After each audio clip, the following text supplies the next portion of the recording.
SNES, FOCA, and ACME. It's February 1993, and this is Yesterzine. 1993 was one of those magic years for video games. Everywhere you looked, something was happening. The old stages, the NES and Master System, were still strong. Nintendo's focus on the NES in Europe had faded with their sales figures. But 1993 still brought the excellent Kirby's Adventure, the first Kirby game with his signature copy ability. Even so, big releases were still being pumped out by third parties. The Master System was having possibly the single best year of its entire run, with innumerable classics. It's hard to know where to start with the machine. Batman Returns, Master of Darkness, Land of Illusion, Wonder Boy in Monster World, The Flash, Power Strike 2, Sonic Chaos, Buggy Run, Masters of Combat. All of those are from 1993, and that's just the ones you couldn't get on other TV consoles. Elsewhere, the Game Boy was at the height of using its humble hardware to bring gaming to everyone, everywhere. While the last generation was still flexing, the future generation was starting to appear. Sega launched the Mega CD in the UK, bringing effectively unlimited storage to gamers. And in America, the ill-fated 3DO was launching with enough power to actually do something useful with it. Also, the CD32 and Jaguar were there. You'd almost be forgiven for forgetting there was a generation between the two. But for anyone over about 35, which YouTube says is basically all of you, the reign of the 16-bit cartridge console is probably the most famous of all. It's certainly the one none of us will ever shut up about. The Mega Drive was in full sprint by now, and you couldn't move for games worth playing. It was the year of the first FIFA, of Aladdin, Outrun 2019, Micro Machines, Gunstar Heroes, Mortal Kombat, F1, and the best version of Sensible Soccer continue to knot at me. We're here though for the upstart. The NES had trailed Sega in the UK, and perhaps that's why the Super NES didn't arrive here until June 1992, giving the Big S a full 21-month head start. There's a mountain to climb, but the machine was up to it. You join us the other side of Christmas at the beginning of this year of years, and in the company of King of Nintendo Magazine's Superplay. But Superplay is a baby. This is only issue 4, and it opens with the editor hoping, just slightly too desperately, that a lot of people got a SNES over the festive period. You can tell it's early. While there's a healthy 10 reviews of UK releases, at least half of which would end up being considered stone-cold classics, there's 15 reviews of import games, and it's 2 from that list we're going to be looking at. But we'll also be in the stands for the biggest grudge match of all time, and it might not end as you expect. First though, we dip into the news, because I just had to highlight this incredulous story about the insane and pointless technology of wireless joypads. I do like discovering stuff like this, because the sheer confusion as to why anyone would want this thing that we consider indispensable now is adorably old school. To be fair to them, there's no Bluetooth or Wi-Fi here. The equally adorably named Konami Hyperbeam uses infrared like an old TV remote, and a receiver twice the height of the console. And of course, being IR, if you point the joypad in the wrong direction, it's going to ignore you. We wouldn't get to find out, of course. Konami had no plans to release this thing in the UK, and as far as I can tell, never did. Wireless, as default, would take another 15 years, but at least it didn't constantly disconnect. Unless it was the left Joy-Con of a launch Switch, anyway. On the cover of this issue is a weird strapline. Human Grand Prix. You know, as opposed to all the other types. Although that said, I do remember what happened the first time they tried to run a Grand Prix without the humans. So maybe it's for the best, and obviously that's not the reference here. The game is called Human Grand Prix because it's by the developers Human Entertainment.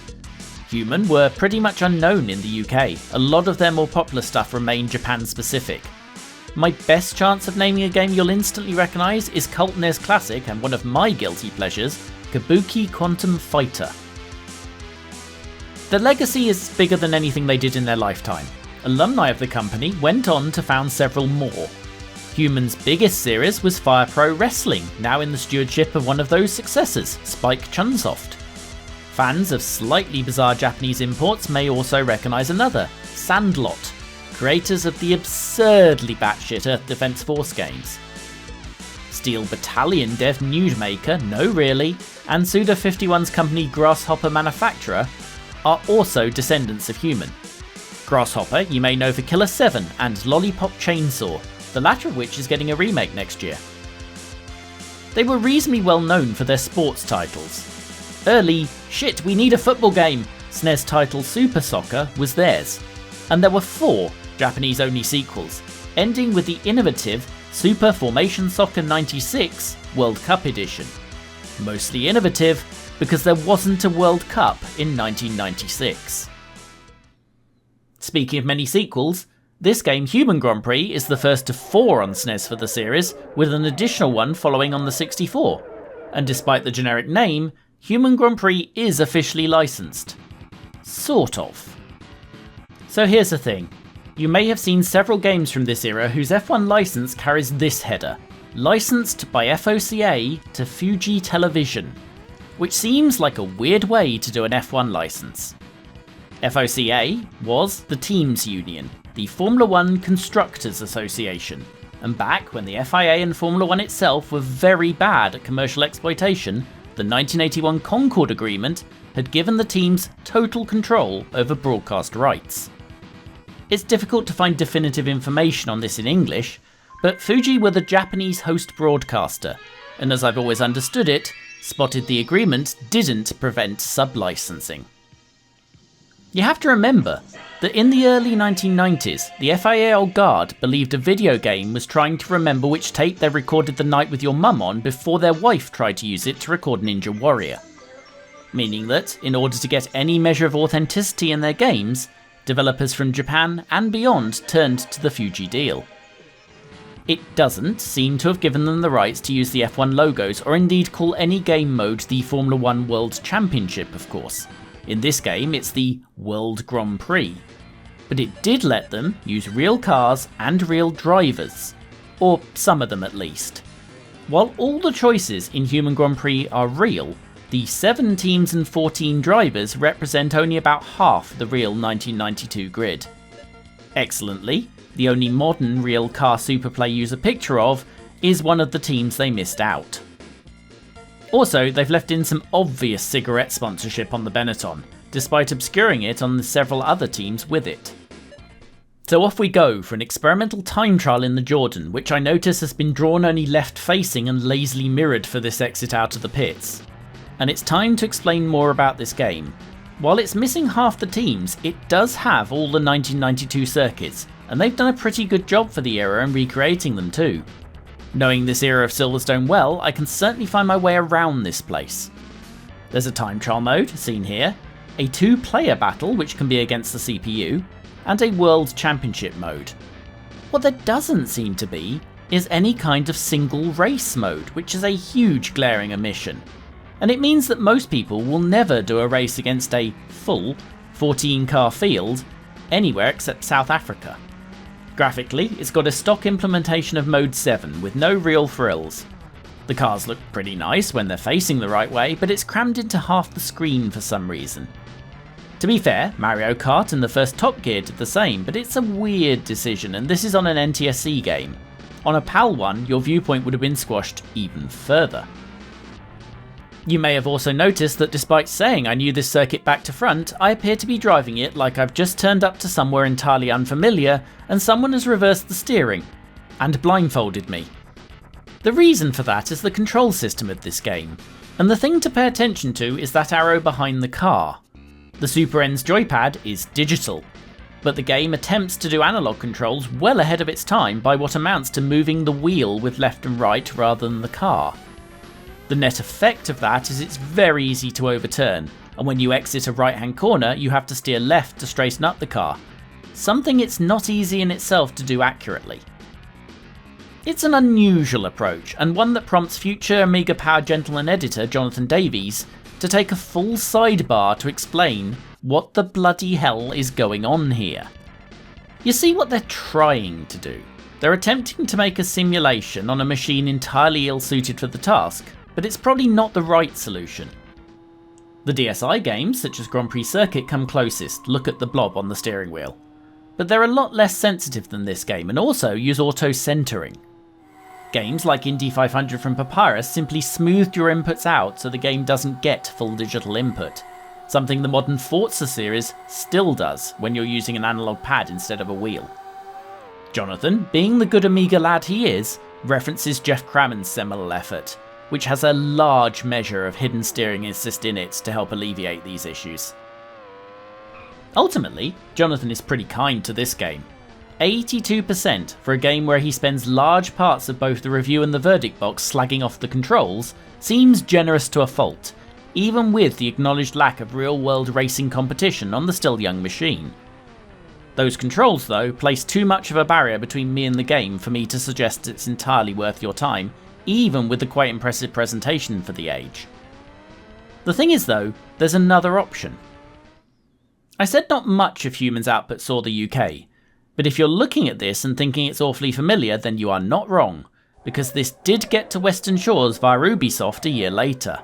It's the first game in the long-running F1 pole position series, although only 3 of the eventual 5 N16 and 64 Human Grand Prix games came across like this, and are the only human-developed entries in a series that badged several more games.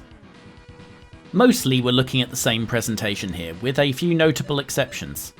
Presumably as a sop to the Americans, while this is still the 1992 season, they've replaced Ayrton Senna with 1993 McLaren driver and American son of a legend, Michael Andretti. The problem is, in the menu they forgot to change the helmet, although Andretti's silver lid, representing his relative position in the two-driver team, did make it into the game proper. You might have spotted the other change. The Siggy sponsorship is gone too, even the implied Siggy sponsorship on the other teams, and the alcohol sponsorship, resulting in some rather empty looking cars, and ironically, me to remember some brands I've not thought of in decades. Remember when Labatt's was a thing?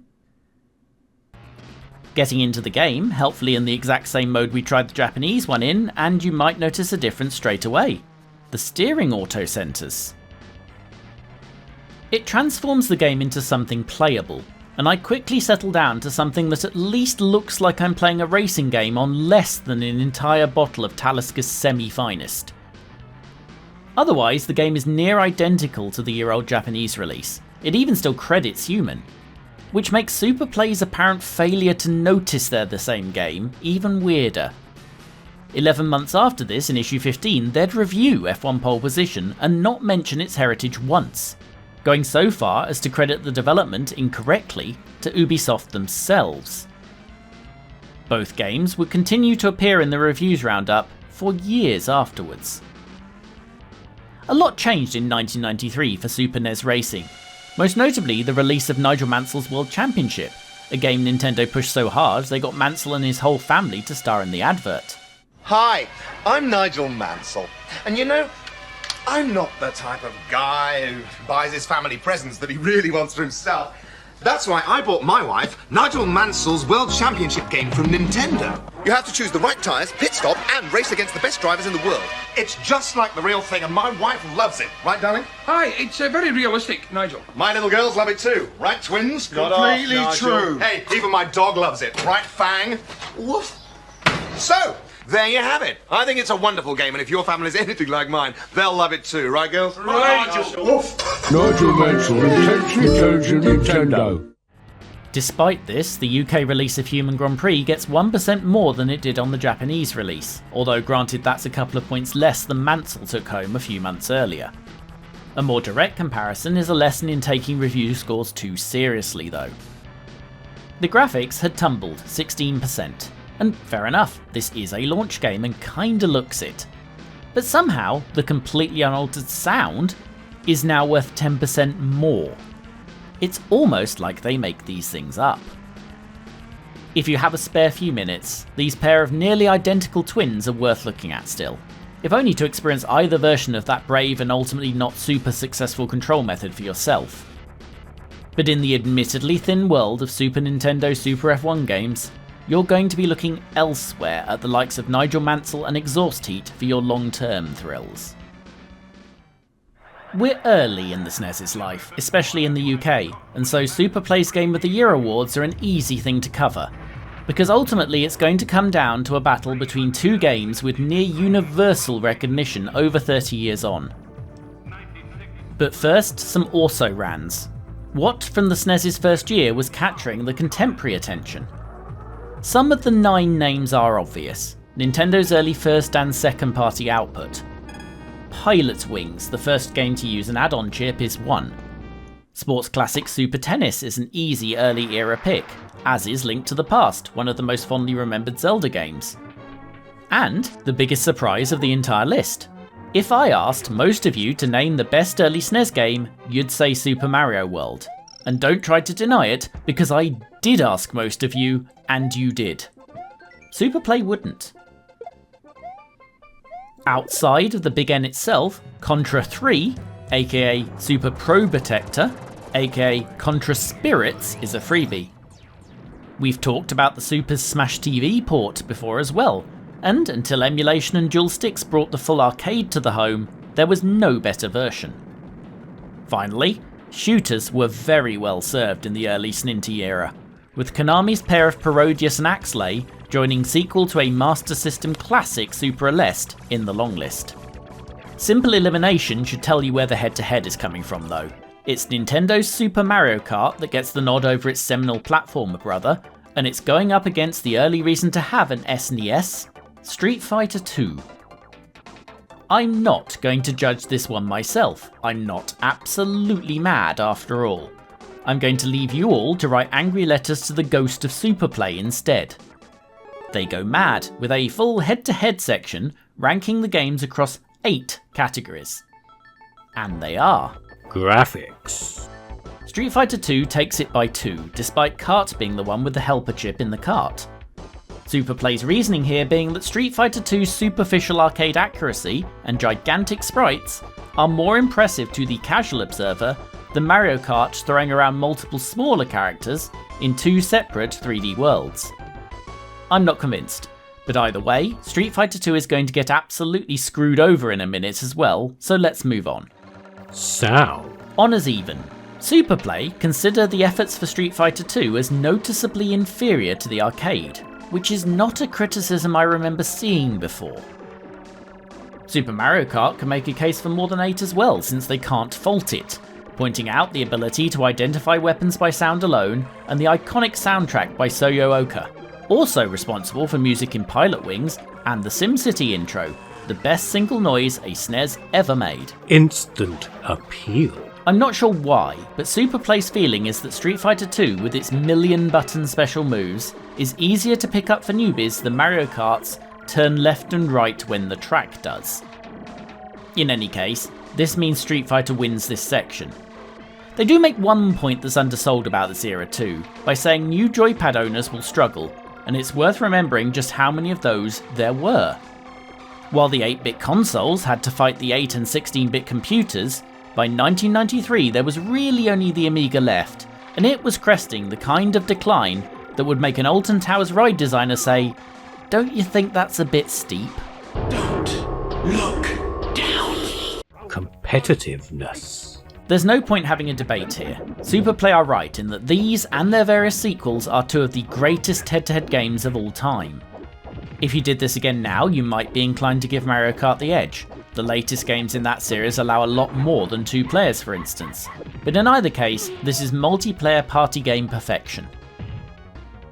Depth. Maybe it's because I know more about driving games than it's reasonable for 38 people to know, while I do not understand beat-em-ups. Or maybe Super Play are just wrong. But I'm not sure about this one. Street Fighter 2's systems are really quite deep to me, with various moves differently useful against different characters and in different situations. Whereas Super Mario Kart, you keep it between the lines and there's maybe 8 easy to understand weapons, of which you only have access to a single one at once. I'm not sure what sheer range of driving tactics about choose a moment to throw the thing you have at the chump in front of and or behind you, but either way it's an extra point for Kart. Originality. Remember I promised Street Fighter was going to get screwed? For me this is it. A 3-point swing because Street Fighter 2 is just a beat 'em up and the appeal here is how well it does it. Whereas Mario Kart gets a 10 because it's just a driving game, but it's really well thought out and detail packed. What? I can see giving Mario Kart the win, to be fair. The kart genre as we know it was started by Mario Kart, whereas the equivalent in its space is not really true of Street Fighter 2. For instance, Street Fighter 1 exists. 3 points though? Variety. Conversely, here there's probably an argument for a gap. Street Fighter 2's only game is putting 8 characters against each other. In this era, the actual stages, while visually varied, don't make any particular difference to the gameplay. That's not true of Mario Kart's courses, especially with what these days they would probably wankily call multiple biomes. Mario Kart's characters are nearly as varied as Street Fighter's, albeit it's mechanically 4 with 2 skins each. Mario Kart also adds the kind of speed settings Street Fighter wouldn't get until later versions, and it has its own balloon-based battle mode. Wow factor. How is this not a combination of graphics and instant appeal again? Street Fighter 2 grabs the 2 points it just lost back, basically by being a big arcade conversion, whereas Mario Kart is just a Mario game, and at this point you feel they've engineered the whole thing to make sure the contest is decided by a single point. Ah, there we go. And it's not the result you might guess. Mario Kart beats out Street Fighter 2's glamour by dint of being a better one-player game, something they've not mentioned at all before now. But also by being cheaper, something they've not mentioned at all before now. It's a point worth making though. As much as £70 games can be painful now, and I don't fully buy the but inflation argument, it would be remiss to not note that Street Fighter 2 would have set you back £65 in 1993. And that's if you found a copy to buy, which was apparently a trick in itself. It's interesting, because back in the news section, they point out the game is barely half the price in Germany of all places. Nintendo would later get very sued for UK price fixing. Ultimately though, their end reasoning might be correct. They say they can see the day coming when SF2 gets put back in the cupboard, but Mario Kart remains, and history for me backs them up on that. Even before Tekken, Virtua Fighter or Mortal Kombat, vanilla SF2 was rendered almost pointless by its own half-sequel Turbo within a year. Whereas there is still no better single-player Mario Kart than the original, and no other kart series has ever quite dethroned the master for multiplayer. We're not looking at either the gaming heaven or hell this month, although the score you're going to hear for our second game would certainly qualify as the hell in many video game magazines. The actual lowest scorer though is Pit Fighter. To be fair, there aren't many situations in which Pit Fighter wouldn't be the lowest scorer, regardless of format or criteria. I think it could even conspire to lose a competition for lowest location of implied fighting arena. The highest scorer needs no introduction, so here's its introduction. In this era, EA didn't have the best reputation on the Super N, with the conversions picking up a reputation of being inferior to Mega Drive ones. In this very issue, in fact, Superplay give cautiously positive reviews to Madden's 93 outing, and still my favourite ice hockey game of all time, NHLPA, while stating in both reviews that Sega were, to borrow a phrase, still doing what Nintendo weren't. Desert Strike though, Superplay calls spot on. Jonathan Davies pops up again to give it the issue's only 90% plus score, and a 3-column summary box that's almost entirely gushing, aside from a comment about occasional juddering, which I would politely suggest implies they didn't quite get it spot on. Regardless, I probably don't need to sell Desert Strike to you at this point, and I shan't. Our actual second game might be a bit harder. I'm going to need to try though, because the reason we're doing this issue is this game, thanks to a toot by the out-of-print archive from whom the scan has also been gratefully sourced. If you fancy reading this issue, or anything, I suggest a trip there post-haste. There you can read about this, which they flagged as being harshly marked at 42%, again by 1993's busiest man, Jonathan Davies, but accepted that it might be rose-tinted glasses when suggesting I don't expect a great game, perhaps not even a good one. High praise indeed. Nonetheless, I'm interested. Roadrunner should be a great subject for a game. He was doing Gotta Go Fast decades before some upstart blue hedgehog tried to get in on the act after all.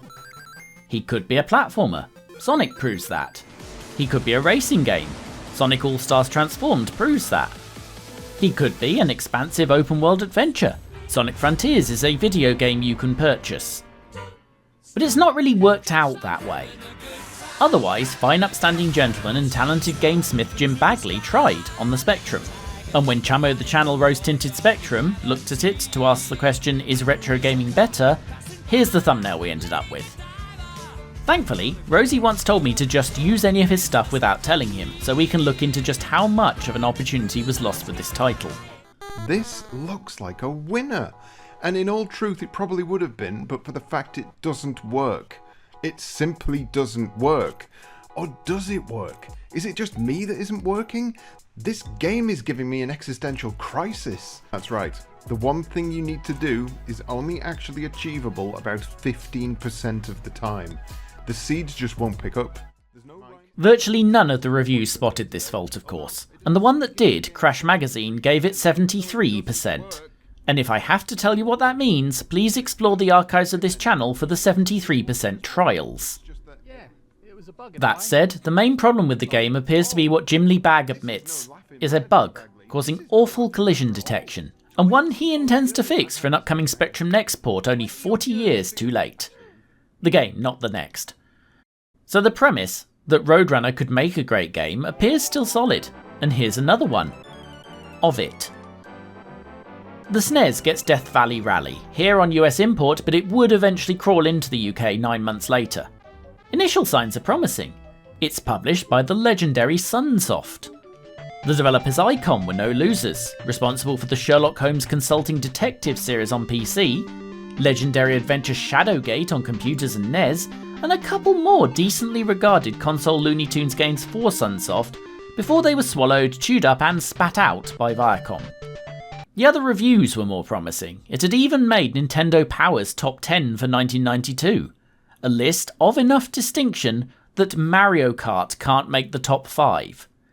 It gets a breathless 10-page review come player's guide the previous month, following directly on from a mere 4 pages being devoted to a little game called Desert Strike. Nintendo Power specifically call this game out as evidence that the SNES could do Sonic, and suggest the feeling of the cartoon is captured by great character animations, sampled sounds and hilarious defeat scenes for Wile E. Coyote. So having deliberately written all of the above before I ever play this game, right now I don't know what to think. This really is one of those ones that could go either way, but whichever way it goes, it's going to go there fast. There's love here for the source material. The intro itself takes Route 1 a bit by recreating a cartoon intro, but it's doing it well, and I can see how you'd immediately fall in love with this thing in a shop from the attract loop. The demo nails it. Roadrunner looks like Roadrunner. Wile looks like Wile. It's got the speed.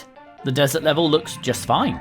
And even from the demo, there's a classic ground disappears under the coyote moment. There's even a sonically perfect meep from the runner himself.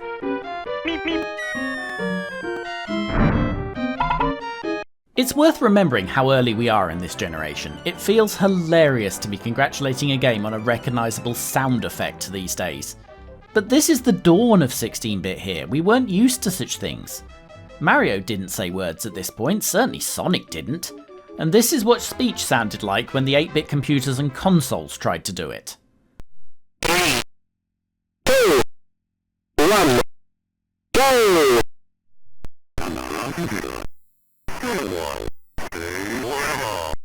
You're a kid, you like cartoons, you like video games, and while 8-bit games are or were wonderful things, this would have felt like an absolute new age when you saw it. This is issue 4 of Super Play, and while the UK wasn't seeing this game until the end of 1993, it would have crept into the more adventurous game shops, while the machine was still very new here. The intro to the actual game does nothing to dispel this effect. The animated sequence could pretty much come straight from the first 10 seconds of any of the real cartoons, with the fake Latin names and the ending with Roadrunner making a trademark getaway. Then you're dumped into the level, and everything falls apart. Well, that's harsh, but it doesn't take long to detect the problems that led to the review score here. Let's take the obvious one here first, because the game shares it with the original Sonic the Hedgehog. You can, mechanically, go fast, but the vast majority of the time you shouldn't. There's a cactus or an enemy placed in your way, and there is absolutely no way to see them coming, so the temptation is to creep along, which kind of ruins the point of a Roadrunner or even Sonic game. Which is why I'm not so fond of the first Mega Drive one in that series too. In this game though, there are two reasons you cannot get away with that. The first is obvious. Wile E. Coyote is chasing you the entire time, in this first level by traditional leg power. You can hide from him by getting some height, but you're not getting through the level that way. The long stretches are all at ground level. Between that and the other reason for hurry, a surprisingly tight and reasonably pointless time limit, you can't waste too much time. At least on this first level, there's also not a lot of point going exploring. There are flags to collect, but other than providing restart points, they only serve as bonus point collectors. There's no requirement to have hit any of them to get out of the level, and there are more enemies to sap your limited health up there. Plus, getting off them is tricky. Wile seems to have a knack for being right under me whenever I land trying to escape them, and there's more health gone. It ends up that the best way to deal with level 1 is to power through, and you have the health to survive the awful surprises if you approach it that way. The controls as well don't hold up when compared to the platform game Big Boys. Roadrunner is strangely unpredictable and floats past platforms a lot too. I can't quite place why. It's not lag or inertia as such, it's just very difficult to place the character. And by the time you get onto level 2, there's a few too many jumps onto narrow platforms. Worse, level 2 is almost exclusively about climbing as Wile chases you in a plane chucking RC carried grenades. If you miss a jump, then it's very easy to fall right to the bottom of the main section of the level and have to do it all again. The temptation is to die just to return to a flag further up. Don't do that though, because here's the other reason you don't really want to be playing this one on the original console. You get 3 lives, and when they're gone, that's it. Back to the start of the entire game. This is a game to play on something with save states, or at least an action replay, although there is a standard cheat for more lives. As it turns out, Jonathan and I are in accord on this one. These are all the problems he highlights too as a massive fan of the cartoons. He also points out the game is rock hard, and surprisingly for me, I'd actually disagree with that. I don't think the first world is that difficult as such, and Jonathan admits that's all he's managed to play as well. I just think the penalty for making a mistake is harsh and your resources slim. If you gave this infinite lives like a modern game and maybe removed the time limit, you'd get further in fairly easily. I see what Mr. Archive was saying. There's a lot to love here, and at least aesthetically the realisation of the concept is wonderful. The demo loop shows a lot of the later levels, and there's clearly a variety of situations and level designs here. It's a high effort release befitting the reputation of Sunsoft, but ultimately it doesn't quite work as a game. It's difficult to argue with the score, even early generation. Taken as it was in 1993, it's a skin-deep game that, while awe-inspiring initially, does not hold up when you could be spending that money on Mario World or, hell, Desert Strike. Now though, it's worth your time. It's a cheap game to buy, although I wouldn't do that without an action replay, but load this up on an emulator and try and get through that first world. As someone once said, it's not a great game, perhaps even not a good one, but as I type this, something is drawing me back to give it another try. I was drawn to this game and this issue by that sales pitch, but also by the phrase, "it has its charm." It does. It's different. Despite initial appearances, this is not a generic platformer in a world where it would have been so easy to make one. I suspected that I would end this being glad I'd played this game, and you know what? I have, and I am. On the back page, your new favourite channel. The Big Red Arrow Club is a collaboration between several tens of the best of gaming YouTube, many of whom are friends to those who watch this channel. It serves as a repository for big-scale collaborations, game shows, musings, and all kinds of gaming-adjacent videos that wouldn't fit on our regular channels. And all officially endorsed by the ultimate YouTube celebrity, the red arrow that's on every second thumbnail these days. In the first week, we've had Control Reese and Lee from More Fun Making It discussing what happens when a young, super popular YouTuber tried to cover retro games and doesn't entirely mess it up. You've got Timberwolf explaining how you know it's time to give up on a video idea. Super Jimtendo mounts a defense of a Simpsons game that has sentimental value to him. And some bloke called Dudley tries to explain his first hour thoughts on the new Forza Motorsport, goes semi-viral and attracts the dregs of the internet to the comments. Stay tuned, it's basically the closest to a variety TV channel that YouTube Gaming has to offer. Unless you watched Sub 5000 TV last Christmas, and more about that soon. Also, the rearranged rose-tinted Spectrum 24 Hours of Dizzy charity stream is now on the weekend of the 11th and 12th of November 2023, in aid of Great Ormond Street Hospital. Catch all your friends from Violet Berlin to the Oliver Twins, and most importantly, me, making his life hell and giving away prizes, including, from me, a one-of-a-kind Sega Master System related item. And join us next month, where I'll probably find a way to work Dizzy in, if only to give Rosie PTSD. Good afternoon.